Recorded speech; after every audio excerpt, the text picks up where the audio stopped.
blessings niyo. Kasi may blessings talaga kayo, no? Ito yung, ayan, no?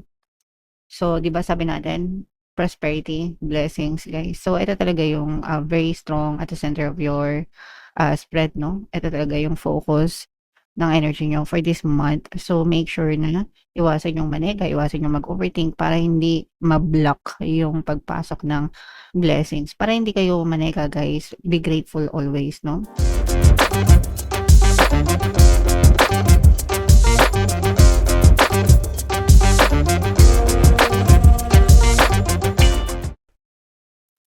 Hello guys, hello Leo. Welcome back to Pinoy Pixie. Taro ang pamagat ng episode natin for tonight is No Moon Kapalaran para ngayong April to May para sa Leo, Sun, Moon, Rising sign, and Venus. Yung ating No Moon guys ngayong April ay sa April 16. Tapos yung next na No Moon naman natin ay sa May 16, mga kapigsi. So, ang reading na to ay para sa period na yan. So, unahin natin tong deck na to. Ito yung ating moon message. Grabe naman guys. Unang-unang message pa lang, prosperity agad. Di ba? Napakasagana. Leo, prosperity agad guys, no? First message. Prosperity, kasaganaan, pagpapala ang nag-aantay sa inyo, Leo. So, deserve nyo itong mga pagpapala na to dahil sa inyong pagiging masipag at masikap sa buhay, guys. Okay? So, i-mind nyo na yan sa comment section, guys. Mind prosperity, mind kasaganaan, mind pagpapala. And also, guys, no, ingatan din natin yung ating kalusugan. Healthy body, healthy mind. Likewise, healthy mind, healthy body. So, dapat parehas yon na inaalagaan natin para maging prosperous talaga kayo guys, no? Additional meaning nitong card na to, you will soon be able to find or to afford the thing you're dreaming of. Dadating yung time na lahat ng gusto nyong bilhin, madali lang bilhin or kayang-kaya nyong bilhin mga kapiksi, no? Pero it doesn't mean na bilhin nyo lahat guys, no? Kailangan maging wais din kayo sa paggastos ng pera, mga kapiksi. Getting clear on what you value most will help you find peace. Kapag alam mo kung ano yung gusto mo, mga kapiksi, mas payapa, no? Doon ka nagkakaroon ng kapayapaan kasi nabubuhos mo yung energy mo, 'di ba? Yung attention mo dun sa bagay na gusto mo. Okay? And take some time out to pamper yourself. Importante na ini-spoil din natin yung sarili natin paminsan-minsan. Guys, okay? So, labas-labas ng konti. Kung ano yung gusto niyong gawin, ipamper nyo sa mga babae, di ba? Mga babae, mahilig mag-spa or depende, iba-iba tayo ng trip. Yung mga mahilig magpa-spa, magpa-facial, magpa-pamper, or kung ano man pamper yung gusto nyong gawin para sa sarili nyo. Ang importante is you spend a little bit of money for yourself and a little bit of time for yourself, guys. Gastusan nyo yung sarili nyo kasi pinaghirapan nyo yan, no? At saka para maramdaman nyo na deserve nyo yung mga blessings na yan.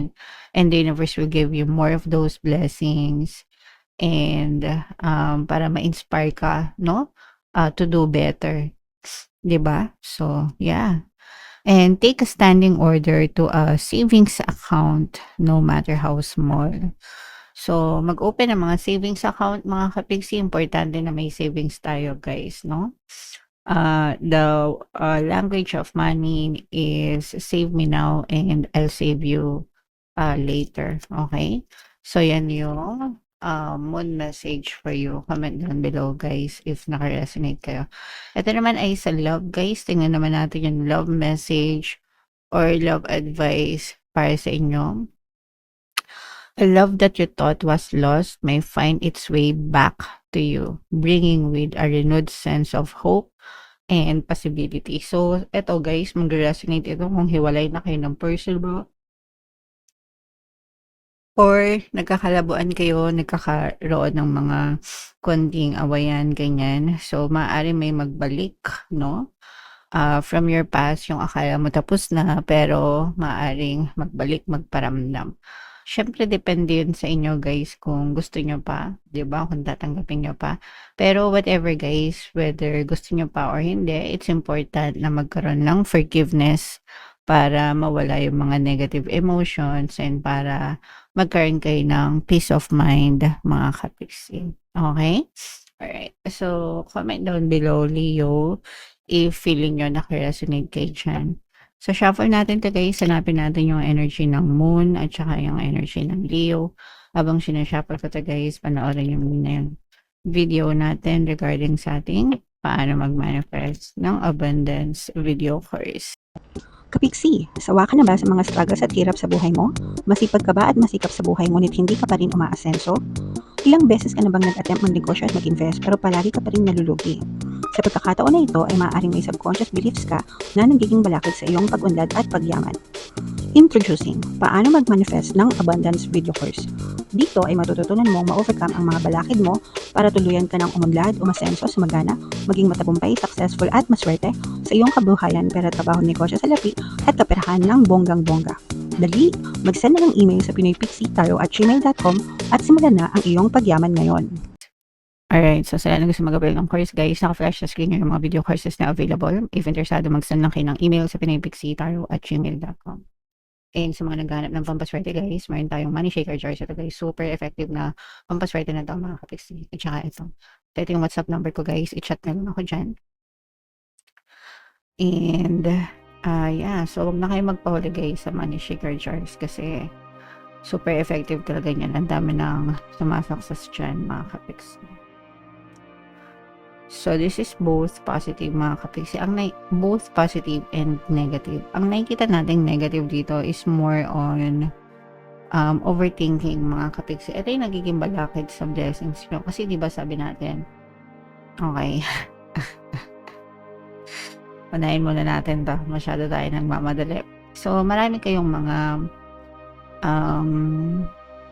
negativities na naiisip or dala-dala sa isip nyo, guys, no? And ito dahil sa resulta ng mga paghihirap nyo, mga kapiksi, kung nagkaroon kayo ng mga pagsubok or challenges, guys, no? Meron kayong tendency na mag-overthink. Hindi basta-basta mawala yan sila sa isip nyo. And nagiging habit nyo siya to the point na yung iba sa inyo, hindi kayo sanay mag-isip ng positive. Mas sanay kayo mag-isip ng negative. Okay? And yung mga negative na yun, guys, again, no? Anything nega, guys, yan, balakad yan sa desires nyo. Kasi ang desires nyo is positive. So, kung nega kayo, hindi talaga magko-connect kayo sa desires nyo. So, make sure na whatever happened in the past, tapos na yun, take care of your thoughts, mga kapiksi. Healthy body, healthy mind, healthy mind, healthy body, healthy life, no? So, kung gusto natin maging healthy yung buhay natin, guys, hindi lang sa kalusugan, pero yung healthy na masagana, mapayapa, masaya, no? So, avoid negativities kasi ito yung nagiging block sa blessings nyo. Kasi may blessings talaga kayo, no? Ito yung, ayan, no? So, di ba sabi natin, prosperity, blessings, guys. So, ito talaga yung very strong at the center of your spread, no? Ito talaga yung focus ng energy nyo for this month. So, make sure na iwasan yung manega, iwasan yung mag-overthink para hindi ma-block yung pagpasok ng blessings. Para hindi kayo manega, guys, be grateful always, no? Palagi magpasalamat. Kasi kapag palagi kayo nagpapasalamat, instant shift yun sa vibration nyo. From negative, nagiging positive kayo. So, ugaliin nyo magpasalamat, guys, no? Para hindi lang sa nawawala yung block, nagiging receptive din kayo. Pag sinabing receptive, ready to receive, okay? So, yeah. So, i-mind nyo na itong mga blessings na to. Prosperity, pagpala, kasaganaan, guys. Sa comment section. and may mga magagandang balita na dadating sa inyo. Ito guys, I'm sensing na um, solutions are slowly coming into your life, no? Unti-unti, gradual, nagkakaroon ng mga solusyon sa mga problema niyo. Kung may mga problema kayo guys, nagkakaroon ng solusyon, nagkakaroon ng kaayusan, nasisettle, guys, no? Nasisettle yung mga issues niyo. So, maganda yan, mga kapiksi. And ito naman ay sa pag-ibig, love. This is abundance of love and happiness. If meron kayong mga partner or specific person sa romantic relationship, guys, it may be beginning para sa inyo.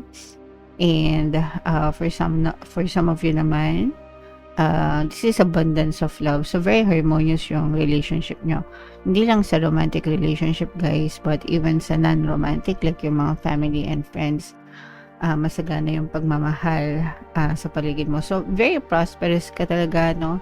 Prosperous sa kaperahan and prosperous sa pag-ibig din, mga kapiksi. And ito guys, parang napakabilis ng progreso, resulta, no? If you are working on something, kung meron kayong tinatrabaho, kung meron kayong desire, mga nilalakad, mga target, mga goals, ganyan, ang bilis nyong makakita ng progreso, mga kapiksi. And ito rin ay dahil sa bunga ng inyong pagsisikap at pagtsatsaga sa buhay, guys. Okay? So, unstoppable, no? Parang nararamdaman ko na very unstoppable yung energy nyo. So, again, ito yung nag-i-stop kasi talaga, no? Yung pagiging nega. In the first place, kung nega kayo, walang progress. Okay? Ang progress niyan is nega din. Pero kung hindi kayo nega, guys, no, and wala naman kayong blocks, talagang mabilis yung progress ng blessings. Mabilis yung progress ng mga desires ninyo sa buhay. And this is another good message indicating na unti-unti natatapos yung mga problema nyo. So, wag na kayong mag-alala, mga kapiksi, no? At these are your problems in your mind and in your physical reality, both, no? So, you have a lot of responsibilities, obligation. Kaya siguro kayo nag-overthink, guys, dahil may mga obligasyon kayo sa buhay. And wala naman taong walang obligasyon, guys, no? Kahit mga bata, may mga obligasyon yan. Obligasyon nilang pagbutihin pag-aaral nila, makapasa sa eskwela, di ba? Yun yung obligasyon nila. Syempre, as adults, iba din yung obligasyon natin, mga kapiksi. Okay? So, mag-focus tayo, guys, din sa finding solutions para gumaan yung obligasyon natin, mga kapiksi. Okay? And again, no, pagdating sa love, sabi ko nga sa inyo, this is abundance of love. Very harmonious yung relationship na to, mga kapiksi, no? So, i-main nyo na yan pagkakaroon ng harmonious na relationship sa comment section, mga kapiksi. Alright? Okay, so again, no, i-main nyo to, tsaka itong mga blessings na to, guys, no? And again, iwasan yung overthinking. So, comment down below, guys, if naka-resonate kayo for more tarot readings. Ito yung playlist nyo. Ito yung ating success stories ng paano mag-manifest ng abundance video course. Panoorin nyo itong video natin, guys, about money shaker jars. Thank you for liking, sharing, and subscribing. See you next time, guys. I love you all. Have a nice day. Bye-bye.